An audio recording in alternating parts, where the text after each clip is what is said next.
Nintendo swore it would never make another Mario movie.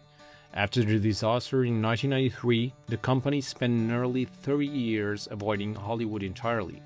No sequels, no reboots, no second chances, and honestly, it made sense. The first movie had become one of the most infamous video game adaptations ever made. So here's the question: what could possibly convince Nintendo to risk Mario again? Because whatever that reason was, it was worth $1 billion. But this story isn't really about money. It's about something far more valuable, something Nintendo was in danger of losing. And by the end of this video, you will understand why the Super Mario Bros. Movie may be one of the smartest business decisions Nintendo has ever made. But to understand that, we need to talk about the enemy every icon eventually faces. Mario first appeared in 1981, more than 40 years ago. When Mario was created, there was no internet, no YouTube, no smartphones, and yet somehow it remains one of the most recognizable characters on Earth. But surviving for 40 years is harder than it sounds, because every icon eventually faces the same enemy, not competition, not failure, irrelevance. The moment a new generation stops discovering a character, that character starts to disappear, slowly, then all at once. And Nintendo understood something most companies don't. The people who grew up with Mario aren't kids anymore. They are adults, parents, some are even grandparents, which creates a problem. How do you make a 40-year-old character feel important to someone born in 2018? And that's where our story really begins. At first, the answer seems obvious. Keep making great games, and Nintendo has done exactly that.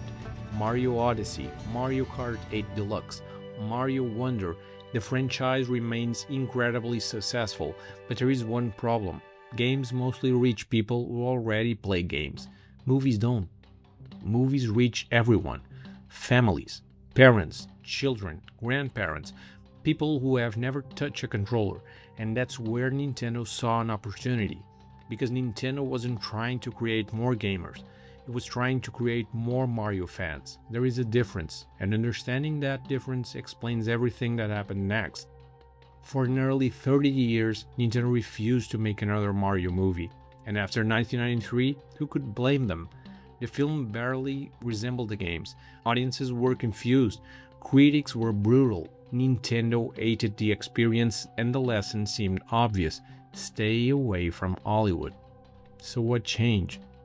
Why would Nintendo suddenly hand its most valuable character to a movie studio?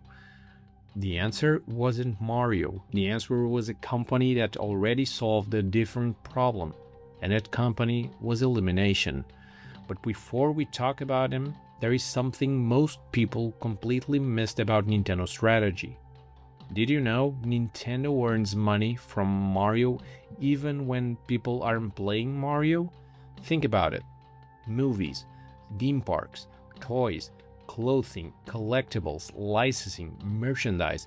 For Nintendo, Mario isn't just a game character, he's an ecosystem, and ecosystems need new people entering them constantly, because if new generations stop caring, the entire machine eventually slows down. Which means Nintendo wasn't asking, can this movie make money? They were asking something much bigger. Can this movie create the next generation of Mario fans? And suddenly, the entire Hollywood gamble starts to make sense. The company Nintendo trusted wasn't chosen by accident. Illumination had already mastered something incredibly valuable: creating characters that children instantly connected with. Millions of them. Across the entire world, Nintendo wasn't looking for prestige, it wasn't looking for awards, or trying to create cinema history. It wanted something much simpler: an introduction, a celebration, a gateway. The goal wasn't to make people love the movie, the goal was to make people love Mario, and those are very different objectives. When the movie finally released, the results were enormous. More than $1.3 billion worldwide. one of the highest grossing animated films ever made, one of the most successful video games adaptation in history. Hollywood saw ticket sales, Nintendo saw something else. A child watches a movie, then wants Mario Kart, a Switch, then wants Mario Wonder, they want the toys, visits Nintendo World, becomes a Nintendo fan. The movie wasn't the destination, it was the first step, the gateway, and that's why the movie succeeded even beyond the box office. It expanded the audience. Exactly what Nintendo wanted. Quick question, what was your first Mario game? Was it on NES, the Wii, or the Switch? Let me know below. I'm genuinely curious how many generations are watching this video, and if you are enjoying these gaming documentaries, consider subscribing. We've got a lot more coming. Here's where the things get really interesting. Because Mario wasn't the only character being introduced, Donkey Kong played a major role, and shortly afterward Nintendo began pushing Donkey Kong harder than it had in years. Then came new projects, new appearance, and eventually Donkey Kong Bonanza. Coincidence? Maybe, but Nintendo has always been thinking years ahead, not months, years. The movie wasn't introducing audiences to Mario, it was introducing audiences to Nintendo, a universe, a catalog of characters, future franchise, games, movies, and if Mario could work, who's next? Well, we know. Zelda, and maybe who knows, Kirby, Star Fox already appeared on this movie. That question suddenly became much more realistic.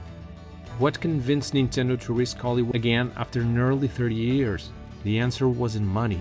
Not really. The answer was survival, not because Mario was dying, but because every iconic character eventually faces the same challenge, staying relevant to people who didn't grow up with them. And Nintendo found a solution. They didn't reinvent Mario, they didn't replace Mario. It simply gave a new generation a chance to discover him, because Mario's greatest strength isn't nostalgia, it's a renewal. Every generation gets its own Mario. And that's why this movie matters, not because it earned billions of dollars, not because it broke records, but because it may have secured 20 years of Mario's future. The movie wasn't a celebration of Nintendo's past, it was an investment on Nintendo's future, and that might be the real reason Nintendo took Mario to Hollywood.